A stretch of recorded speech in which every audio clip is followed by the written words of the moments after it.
예, 반갑습니다. 행복을 굽는 제빵사 마옥천입니다. 처음에 작은 동네 빵집으로 시작해서 지금은 광주의 최고의 빵집, 더 나아가 대한민국 최고의 빵집을 꿈꾸며 열심히 빵을 굽고 있습니다. 여러분 혹시 빵에 대해서 아십니까? 여기 오늘 제가 밀가루, 빵 반죽 다 만들어진 맛있는 빵을 가져왔는데요. 지금 이제 빵이 다 부풀었네요, 거의. 아까는 중간 정도 있었는데, 이렇게 빵은 밀가루에서 여러 가지 재료를 넣어가지고 저렇게 맛있는 빵이 만들어집니다. 빵은 넣는 재료에 따라 다양한 맛과 여러 가지 모양이 나는데요. 20여 가지 과정을 거쳐가지고 오랜 시간 반죽을 숙성시켜가지고 굽습니다. 이렇게 빵을 만드는데 오랜 시간이 걸리는 것처럼 여러분들이 힘들고 어렵더라도 꾸준히 노력하면 성공하지 않을까라는 생각을 해봅니다. 100년 기업 혹시 아십니까? 100년 기업 하니까 제가 인터넷을 한번 쳐봤어요. 그랬더니 코카콜라가 130년, 두산그룹이 115년, 동아약품이 114년, 우리은행이 112년이더라고요. 이렇게 100년이 넘었더라고요. 또 한 가지 더 있네요. 오늘 오신 한전 사장, 한전도 100년이 넘었더만요. 제가 처음에 빵집을 시작했을 때는 그냥 빵 기술 배웠으니까 그냥 적당히 맛있는 빵 만들어가지고 돈 많이 벌어가지고 편하게 한번 살아보자라고 생각을 했습니다만은 제가 몇 년 장사하다 보니까 고객들이 와서 그러시는 거예요. 이 집 빵은 너무 맛있다고. 이 집 빵집이 우리 동네에 있어서 너무 좋다. 다른 지역에 계신 분들도 그러시는 거예요.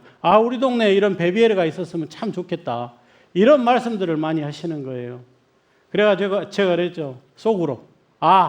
제가 정말 오래 해야 되겠구나. 그리고 제가 가끔 시간 날 때마다 외국을 다녀보는데 외국 가니까 뭐 100년 넘은 우동집, 뭐 라면집 이런 것들이 있는 거예요.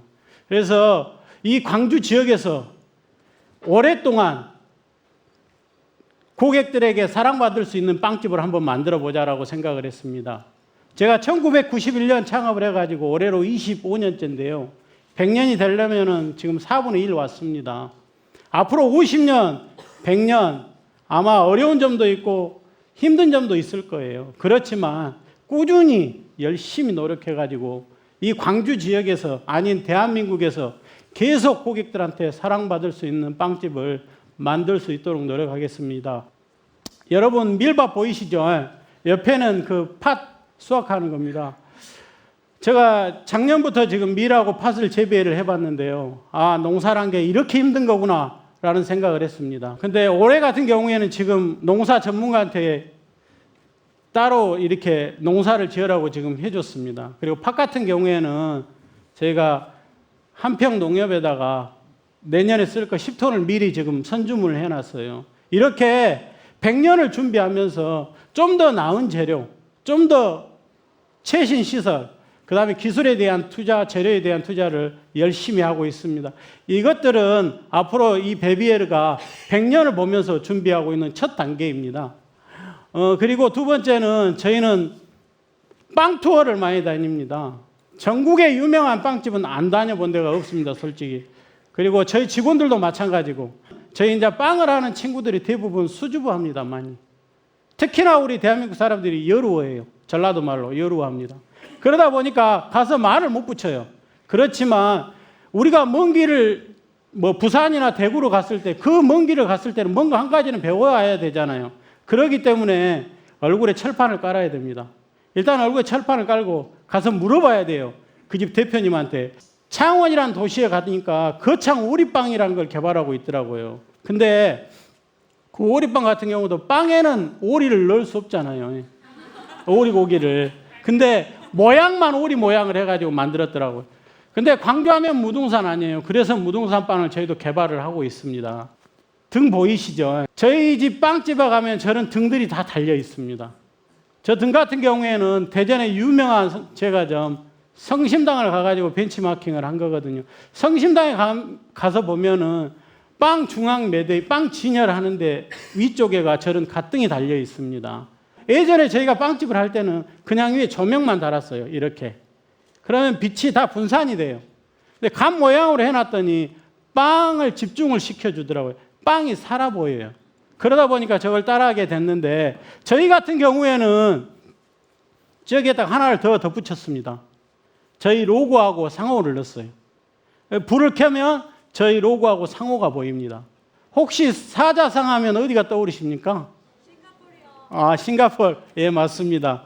제가 봉선점 오픈하기 전에 시간이 좀 있어가지고 가족여행을 간 적이 있는데 우리 애들이 아이스크림을 먹고 싶다고 얘기를 하더라고요. 그래가지고 그 쇼핑몰 2층에 가보니까 아이스크림 가게가 있는 거예요. 아이스크림 가게를 들어갔는데 저런 글귀가 써져 있는 거예요. Choice it, mix it, enjoy it. 아이스크림을 골라가지고 섞어서 즐겁게 먹는 거잖아요. 먹으라고 써져 있더라고요. 제가 사진을 막 찍었습니다. 우리 애들이 그러는 거, 뭐한테 사진 찍냐고. 아빠 가게 그 좀 인테리어 좀 하려고 그런다고 얘기를 했습니다. 그래가지고 바로 들어와 가지고 저희 가게 오픈하는데 접목을 시켰어요. 대신 저희는 믹스잇을 뺐습니다. 빵은 섞어서 먹을 수는 없거든요. 그래서 choice it, eat it, enjoy it. 골라가지고 즐겁게 먹자. 이렇게 했습니다. 이렇게 저희가 여러 군데를 돌아다니면서 이렇게 보고 배우고 익히는 것들은 앞으로 100년을 내다보면서 이렇게 준비하고 있는 것들입니다. 사람을 키운다는 말이 좀 이상한 말입니다. 사람 키우는 게 아니라 저희는 저희 베비에르 가족들하고 오랫동안 같이 갈 수 있는 이런 회사를 만들고 싶어서 직원들하고 같이 가고 싶다는 거거든요. 저희는 매장을 오픈할 때마다 직원들 기숙사하고 직원 식당에 중점을 많이 두고 있습니다. 저희 베비에르를 들어오고 싶어하는 그 취업하고 싶어하는 학생들이 상당히 많거든요. 그러다 보니까 기숙사가 꼭 준비를 해놔야 되겠더라고요. 저희 기숙사 같은 경우는 저희 직원 70% 정도가 기숙사에 살고 있어요. 그리고 더 중요한 건 직원들 식당입니다. 이 빵을 하는, 특히나 음식을 하는 직원들이 상당히 예민합니다. 입맛들이 까다로워요. 그러다 보니까 음식을 만드는 주방 이모님에 대해 신경을 많이 써야 돼요. 그리고 저희는 이제 직원들한테도 투자를 많이 합니다. 저희 집 근무하는 3년 차가 되면은 저희 같은 경우는 일본 여행을 보내줘요. 5년이 되면 유럽 여행을 보내줍니다. 10년이 되면 저희 베비에르 브랜드를 줍니다. 그만큼 일이 힘들고 어렵기 때문에 같이 가려고 또. 그리고 저희는 다른 데서는 지금 하지 않는, 전라도 이쪽 광주 지방에서는 안 합니다만은 주 5일 근무제를 올 초부터 지금 실시하고 있거든요. 제가 이런 경험을 했거든요.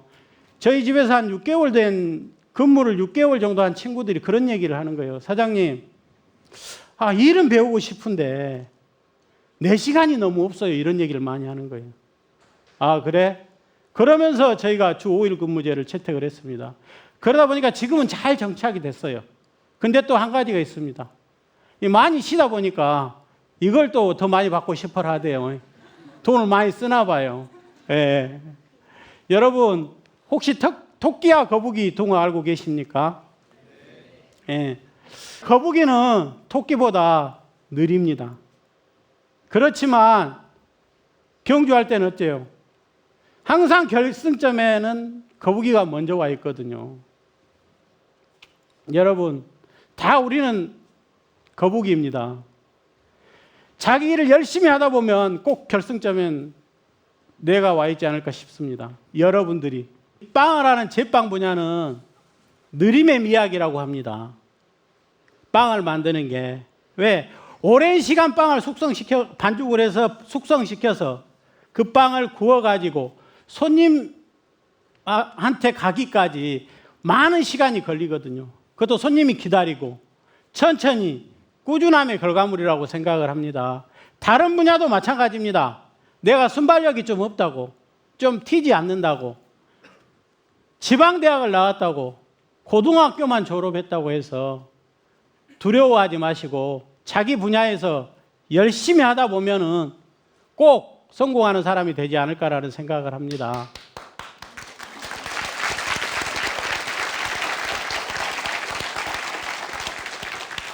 저는 토끼보다 거북이 같은 꾸준한 사람을 좋아하거든요. 그러고 그런 사람이 성공한다고 생각을 합니다. 저도 그래왔고 저 주변을 둘러봐도 그러더라고요. 요즘 젊은 친구들은 그 분야에서 3개월 일하면 다 했다고 생각을 합니다. 1년이 되면 도사라고 생각해요. 3년이 되면 이제 다 배웠다고 생각을 해요. 근데 알고 보면 그때부터 시작이거든요. 그때부터가 중요한데 좀 더 나은 직장, 좀 더 돈을 더 준다고, 좀 더 편하다고 옮겨가는 친구들이 상당히 많아요. 거북이처럼 먼저 가는 토끼를 부러워하지 마시고 나만의 속도로 꾸준히 천천히 가다 보면은 꼭 성공할 거라고 생각을 합니다. 청춘 여러분, 길을 한번 찾아보십시오. 찾아서 나아가시면 꼭 성공하실 겁니다. 요즘에는 컨텐츠 시대입니다. 현장에 대해 많이 아는 사람이 성공하는 시대거든요. 저도 현장에 대해서 아는 제빵사입니다. 제가 만약에 제빵사가 아니고 현장에서 몰랐다면은 예전에 우리 제과업을 하는 분들처럼 매장은 이렇게 크게 하고 주방을 아마 작게 했을 거예요. 근데 제가 빵의 현장에 대해서 알기 때문에 저는 그렇게 하지 않습니다. 저는 항상 매장은 어느 정도 적게, 주방을 크게 만들거든요. 주방의 시설을 좋게 해야 좋은 제품이 나옵니다. 제가 만약에 현장에 대해서 몰랐다면 아마 저도 똑같이 매장을 크게 하고 주방을 작게 했을 겁니다. 빵을 만들 때는 우리 빵하는 사람들이 기분이 좋아야 맛있는 빵이 나옵니다. 근데 빵을 만드는 사람들이 기분이 안 좋으면 그 빵 맛도 달라져요. 왜냐하면 빵은 상당히 민감하거든요. 오늘 집에서 기분 안 좋은 일이 있으면은 빵을 좀만 발효를 덜 시켜도 다른 맛이 나와요. 여기 있는 빵도 마찬가지입니다. 살짝 충격을 줘버리면은 그 빵은 전혀 다른 맛이 나와요. 그만큼 빵은 예민하거든요. 여러분, 저는 거북이입니다. 우리 모두 여기 계신 모두 거북이입니다. 그런데 여러분, 거북이는 언제나 이겨왔습니다. 내가 토끼로 태어나지 못했다고 금수저를 못 물었다고 탓하지 마시고 나와 여러분 우리 모두 거북이니까 꾸준히 길을 찾아 가다 보면 결승점엔 항상 여기 계신 여러분이 계실 겁니다. 포기하지 않는 게 가장 중요하다고 생각을 합니다. 청춘 여러분, 포기하지 마십시오. 감사합니다.